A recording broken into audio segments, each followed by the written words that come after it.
नमस्ते दोस्तों, आप लोग कैसे हैं। आशा करता हूं दोस्तों आप लोग बहुत अच्छे होंगे। दोस्तों एसएससी ने तो कमाल कर रखा है। एक वैकेंसी का सूचना खत्म नहीं होता है, दूसरा वैकेंसी का सूचना खत्म नहीं होता है, तीसरा वैकेंसी। और इसी क्रम में दोस्तों 4 नया वैकेंसी का सूचना आ रहा है और चारों वैकेंसी का कंफर्म डेट दोस्तों आ चुका है। एसएससी का ऑफिशियल कैलेंडर भी जारी कर दिया है और चारों वैकेंसी का बता दिया है। ये जो वैकेंसी की हम बात कर रहे हैं ना, एक दोस्तों अगले महीने मई में, फिर जून में, फिर जुलाई में और फिर अगस्त में, यानी 4 महीने में 4 नया वैकेंसी। और ये वैकेंसी है ना, ये भी नहीं कि मतलब एरा वगैरह वैकेंसी है। एक दोस्तों वैकेंसी बात करें ना 10वीं लेवल पर, एक 12वीं लेवल पर भी है और एक ग्रेजुएट स्तर, मैंने तीनों लेवल पर वैकेंसी है। ऐसा इसलिए हो रहा है ना दोस्तों, अगले साल इलेक्शन हो 2024 में, उससे पहले का साल है 23, तो इतना वैकेंसी आएगा ना। हमने एक पहले वीडियो बना के बताया था, इस साल अगर आपका जॉब नहीं होता है ना तो ये मौका दोबारा आपको मिलेगा कि नहीं मिलेगा ऐसा कहना बहुत मुश्किल है, क्योंकि दोस्तों इलेक्शन से पहले का साल है। और आप ही लोग देखो, आप लोग भूल जाओगे किसका फॉर्म आपने अप्लाई किया है। एक वैकेंसी खत्म हो रहा है, दूसरा का नोटिफिकेशन, दूसरा खत्म हो रहा है, तीसरा का नोटिफिकेशन। उसी क्रम में 4 नया वैकेंसी बता रहे हैं जो अगले महीने से स्टार्ट होगा और अच्छा खासा पोस्ट पर 20,000 से भी ज्यादा पोस्ट पर वैकेंसी है। कौन किस वैकेंसी आ रही है, चलिए संपूर्ण डिटेल्स आपको बताते हैं। देखिए दोस्तों, जो बताने वाला हूं, मई के महीने में वैकेंसी आ रहे हैं। इस पोस्ट का नाम है, सभी को पता होगा, CHSL 10+2 पर वैसे इसको बोलते हैं CHSL 10+2 वैकेंसी। ठीक है, इसमें 3 प्रकार का पोस्ट आता है। एक होता है दोस्तों LDC का, एक डाटा एंट्री ऑपरेटर का, एक JSO का पोस्ट होता है। तो तीनों पोस्ट होता है इसमें। और इसके लिए दोस्तों अगर हम बात करें ना, अप्लाई डेट कब से अप्लाई हो रहा है, ध्यान से समझिएगा। ये दोस्तों वैकेंसी 9 मई से फॉर्म स्टार्ट हो रहा है, अभी चल रहा है अप्रैल का महीना। एग्जैक्ट आज से दोस्तों लगभग 1 महीने बाद ये वैकेंसी स्टार्ट हो रही है। 9 मई से लेकर दोस्तों इसका लास्ट डेट है ना फॉर्म भरने का, 9 मई से 8 जून तक आपका फॉर्म भरा जाएगा। ठीक है, क्वालिफिकेशन क्या चाहिए आपको पता होगा ही, लेकिन मैं बता देता हूँ जिनको नहीं पता। इसके लिए क्वालिफिकेशन दोस्तों आप 12th पास हो ना, अप्लाई कर सकते हो। एज की अगर हम बात करें ना, तो दोस्तों एज की सबसे पहले बता देता हूँ, 18 से 27 साल एज होता है। ओबीसी है तो 3 साल का छूट, वो भी मैं लिख देता हूँ, ओबीसी का 3 साल का छूट होता है। और एससी है और एसटी है ना तो 5 साल का छूट होता है। सबका दोस्तों सिलेबस हम आपको आगे वीडियो में बताएंगे, वीडियो में बने रहिएगा। तो पहला वैकेंसी है CHSL, ठीक है, इसको 10+2 भी लिख देते हैं ताकि आपको समझ में आ जाए। अगला महीना वैकेंसी आ रहा है, बम्पर वैकेंसी है। इस पर पोस्ट भी मैं बता देता हूँ कितना लगभग अनुमान है पोस्ट का। ठीक है, ये देखिए 4000 प्लस पोस्ट की वैकेंसी रहने वाली है। अब समझ लो, इससे पहले हाल ही में वैकेंसी आया था। अब जैसे आप लोग देख रहे हो ना, सीजीएल का वैकेंसी 4-5 महीने पहले आया था, फिर अभी वर्तमान में चल रहा है। उसी क्रम में दोस्तों देख लो, एसएससी ने इतना वैकेंसी दिया है ना इस साल और देने वाला है तो पूछो मत। चलिए अगला जो उसके बाद वैकेंसी है ना, मई महीना खत्म हुआ, फिर अगला महीना जून आने वाला है। तो जून में कौन सा वैकेंसी आ रहा है, लाखों बच्चों का इंतजार होता है, 50 लाख से ज्यादा इसमें फॉर्म गिरता है। मैं बात किस वैकेंसी की कर रहा हूं, मैं बात कर रहा हूं MTS, मल्टीटास्किंग स्टाफ। प्लस में दोस्तों इसमें हवलदार का भी पोस्ट होता है। ठीक है, हवलदार का भी इसमें इंक्लूड कर लीजिए। ठीक है, मल्टीटास्किंग स्टाफ, MTS और हवलदार का वैकेंसी है। अब बोलो, आप लोग इसका इंतजार कर रहे थे कि नहीं। इसका भी वैकेंसी ऑफिशियली कैलेंडर जारी हो चुका है, सारा ऑफिशियली है दोस्तों। इसका अप्लाई कब से स्टार्ट होगा तो ध्यान से समझिएगा। ये दोस्तों आपका जो फॉर्म है ना 14 जून से स्टार्ट होगा और 1 महीने आपका फॉर्म भरने का मतलब लास्ट डेट रहता है। ठीक है, 14 जुलाई तक आपका फॉर्म भरा जाएगा। अब समझ लें MTS का वैकेंसी कितना वैकेंसी है। एक में अगर नहीं भी होता है ना तो उसके बाद फिर मौका, उसमें भी नहीं होता है ना तो फिर मौका। तो ऐसा लाइफ में पहले दोस्तों आपको कभी नहीं मिला होगा, इस बार इतना वैकेंसी है। ठीक है, ये 14 जून से लेकर 14 जुलाई तक फॉर्म भरा जाएगा। क्वालिफिकेशन इसके लिए क्या होता है, मात्र आप 10वीं पास है ना, 10th पास को होता है। हवलदार के लिए दोस्तों थोड़ा बहुत फिजिकल होता है, मतलब पैदल चाल होता है ना, 15 मिनट में आपका होता है, पैदल चलना होता है, समझ लो। ठीक है, तो 10वीं पास पे होता है। इसके लिए एज क्या चाहिए मैं बता देता हूं। देखो जनरल का आपका 18 से लेकर दोस्तों 25, किसी आप पोस्ट के लिए दोस्तों 27 साल भी होता है और 3 साल का ओबीसी का छूट होता है और SC ST को 5 साल का छूट होता है। ठीक है, क्वालिफिकेशन दोस्तों सारा कुछ हमने आपको बता दिया, सिलेबस हम आगे बताएंगे। उसके बाद दोस्तों वीडियो में आगे बढ़ने से पहले, जैसा कि आपको पता है ना दोस्तों, जो एसएससी MTS का पिछला वैकेंसी था जिसका पेपर 2 मई से होने वाला है, उसके रिगार्डिंग आप लोग पूछते रहते हो ना, सर बेस्ट प्लेटफॉर्म बता दो जहां से हम प्रैक्टिस कर सकते हैं, मॉक टेस्ट वगैरह लगा सकते हैं। तो इस प्लेटफॉर्म का दोस्तों आपको नाम बता दो, इसका नाम है प्रैक्टिस मॉक। ठीक है, वीडियो के डिस्क्रिप्शन में जाइएगा ना दोस्तों, एक आपको लिंक मिलेगा। जैसे ही इस लिंक को ओपन कीजिएगा ना तो ये वाला पेज ओपन हो जाएगा। यहाँ से दोस्तों आपको ज्यादा कुछ करने की जरूरत नहीं है, बस साइन अप करना है और एसएससी MTS 2022 एग्जाम का प्रैक्टिस मॉक टेस्ट लगाना स्टार्ट कर देना है। जो पहला मॉक टेस्ट है ना बिल्कुल फ्री है, तो आज से ही जाइए दोस्तों, प्रैक्टिस मॉक टेस्ट लगाना स्टार्ट कीजिए और फर्स्ट टाइम में एग्जाम को क्रैक कीजिए। जिनका एसआई बनने का, सब इंस्पेक्टर बनने का अर्धसैनिक बलों में इच्छा है और लोग तैयारी करते हो, उसका वैकेंसी में बता रहा।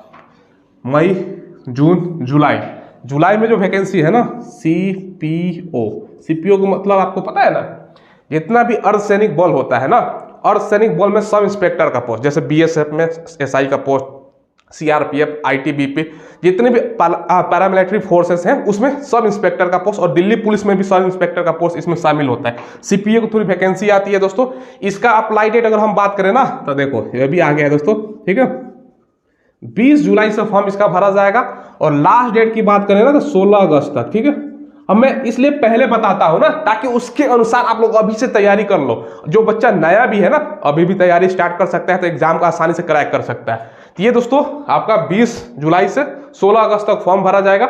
इसके लिए क्वालिफिकेशन की अगर बात करें ना, आपके ग्रेजुएशन कर रखा है ना किसी भी सब्जेक्ट से, चाहे आप साइंस से हो, आर्ट्स से हो, कॉमर्स से हो, किसी भी सब्जेक्ट से अप्लाई कर सकते हो, ग्रेजुएट बच्चा अप्लाई कर सकते हैं। एज इसके लिए कितना चाहिए? एज आपका 20 से लेकर दोस्तों 25 साल होता है, बाकी 3 साल का और 5 साल का तो छूट मिलता ही है, ये ध्यान रखिएगा। उसके बाद कौन सा सर वैकेंसी है? उसके बाद भी वैकेंसी है। एक हमने दोस्तों आपका जुलाई में एक और वैकेंसी आ रहा है, जेई का भी वैकेंसी है, तो हमने जानबूझ के नहीं लिखा था, इसके लिए थोड़ा सा आपका टेक्निकल मतलब इंजीनियरिंग बैकग्राउंड चाहिए, तो वो हमने नहीं लिखा है, लेकिन आपको मैंने बता दिया जूनियर इंजीनियर का। लेकिन अगस्त में दोस्तों, अगस्त में जो वैकेंसी आई है ना, स्टेनोग्राफर का वैकेंसी है, group C and D, stenographer group C and D का वैकेंसी है, ठीक है। स्टेनोग्राफर का भी बहुत सारा बच्चा अवेट करता है, तो देख लो 4 वैकेंसी हमने बता दिया। अप्रैल चल रहा है, मई, जून, जुलाई और अगस्त, सारा वैकेंसी का चिट्ठी यहाँ पर कच्चा चिट्ठा है। इसका अप्लाई कब से होगा ना, ये भी देख लो दोस्तों, ये होगा आपका 20 अगस्त से, 20 अगस्त से अप्लाई होगा, और लास्ट डेट की बात करें ना 20 अगस्त से दोस्तों, तो ये आपका लगभग 1 महीने तक चलता है, 30 डेज तक चलेगा, ठीक है, 30 दिन तक अगले चलता है, ठीक है, जनरली, ठीक है, ये ध्यान रखिएगा। इसके लिए दोस्तों आपका क्वालिफिकेशन जो चाहिए ना, ये दोस्तों आप 12th पास है, 12वीं पास है तो अप्लाई कर सकते हो, ठीक है। एज ग्रुप की बात करें वो भी बता देता हूँ, 18 से 27 साल होता है, और किसी किसी पोस्ट के लिए 30 साल और 3 साल और 5 साल का छूट होता है। तो ये दोस्तों 4 वैकेंसी हमने आपको बता दिया। अब देखो इसके लिए दोस्तों आपका सिलेबस क्या होगा, सारा का कॉमन सिलेबस है। जैसे कि एग्जाम्पल के तौर पर अगर आप यहाँ पर मैं लिखता हूँ, ठीक है, ताकि आपको समझ में आ जाए, CHSL, ठीक है, और MTS, ठीक है, इसके लिए अप्लाई करते हो। MTS में तो एक ही एग्जाम होता है, CHSL में 2 एग्जाम होता है, ठीक है। तो प्री का बता रहा हूँ, दोनों का देखो, एक तो दोस्तों आपका जीके पूछा जाएगा, एक आपका मैथ पूछा जाएगा, एक रीजनिंग, और दोस्तों एक इंग्लिश पूछा जाएगा। चारों से दोस्तों 25 क्वेश्चन रहता है। क्लियर है? आपने CHSL का सिलेबस देख लिया, अब MTS का सिलेबस देखिएगा, क्योंकि पिछले बार में चेंजिंग हुआ है। इसमें 2 पार्ट है। देखो पार्ट 1 की अगर हम बात करें ना, और पार्ट 2 के दोनों अलग अलग है। पार्ट 1 जो ध्यान रखिएगा ना, ओनली क्वालिफाई नेचर का है, इसमें बस आपको पास करना होता है। पार्ट 1 में आपका मैथ से क्वेश्चन पूछेगा 20 क्वेश्चन, और रीजनिंग से आपका 20 क्वेश्चन रहेगा, ठीक है, रीजनिंग से 20 क्वेश्चन, एक क्वेश्चन 3 नंबर का होता है, तो 20 40 क्वेश्चन 120 नंबर का। तो इसी में दोस्तों आपको बस पास करना है, ओनली क्वालिफाई नेचर का है। जो सेकंड पार्ट है ना, पार्ट 2, इसी को आपका फाइनल मेरिट बनता है। इसमें आपका क्या पूछेगा, देखो इसमें आपका जीके और दोस्तों जीएस से प्रश्न रहेगा 25 क्वेश्चन, और इंग्लिश तो इंपॉर्टेंट है ही। अब ऐसे से एग्जाम दे रहे हो, इंग्लिश ना पूछे ऐसा हो सकता है? इंग्लिश भी पूछेगा आपका 25 क्वेश्चन, टोटल 50 क्वेश्चन, एक क्वेश्चन 3 नंबर का, यानी 150 मार्क्स आपका फाइनल मेरिट बनने वाला है। इसी में आपको जी जान लगाना है, दोनों एक ही साथ एग्जाम होता है, ये भी ध्यान रखिएगा। तो ये दोस्तों आप लोगों ने देख लिया। अब देखो यहाँ पे थोड़ा सा मिस्टेक भी हो गया दोस्तों, ये दोस्तों 2 अगस्त से फॉर्म भरा जाएगा, ठीक है, स्टेनोग्राफर वाला 2 अगस्त से फॉर्म भरा जाएगा, ये ध्यान रखिएगा आप लोग। चलिए, तो सीपीओ का आप भरना चाहते हो, तो सीपीओ का भी हम सिलेबस आपको बता देते हैं। सेम यही रहता है, थोड़ा सा क्वेश्चन आपको बढ़ जाता है। जीके से 50 क्वेश्चन हो जाता है, मैथ से भी दोस्तों आपका 50 क्वेश्चन हो जाता है, रीजनिंग से भी 50 क्वेश्चन हो जाता है, और इंग्लिश से भी आपका 50 क्वेश्चन हो जाता है। ये सीपीओ का सिलेबस है प्री का, ठीक है, ध्यान रखिएगा। सीपीओ में दोस्तों फिजिकल होता है, हाइट वगैरह सारा कुछ मांगता है, ये चीज ध्यान रखिएगा। उस पर डिटेल्स वीडियो जैसे वैकेंसी आएगा बताएंगे हम आपको, लेकिन पिछला वीडियो अगर आप देखिएगा ना, सर्च मारिए कैसे सीपीओ वैकेंसी माई स्मार्ट ट्रिक, तो आपको मिल जाएगा, ठीक है। अब जो स्टेनोग्राफर का सिलेबस होता है ना, वो भी आप लोग ध्यान से समझिएगा। देखो स्टेनोग्राफर में भी सेम चीज होता है। जीके से दोस्तों आपका जो क्वेश्चन पूछा जाता है ना, 50 क्वेश्चन जीके से रहता है, ठीक है, और जीके के अलावा दोस्तों आपका रीजनिंग से भी क्वेश्चन जो पूछा जाता है ना, वो 50 क्वेश्चन रहता है। और इंग्लिश इसमें सबसे इंपॉर्टेंट है दोस्तों, इंग्लिश से जो आपका क्वेश्चन रहेगा ना, 100 क्वेश्चन रहेगा। बात समझे? तो सब में आपका कॉमन चीज क्या लग रहा है? जीके पढ़ना है, मैथ पढ़ना है, रीजनिंग और इंग्लिश, सब में यही चीज पढ़ना है।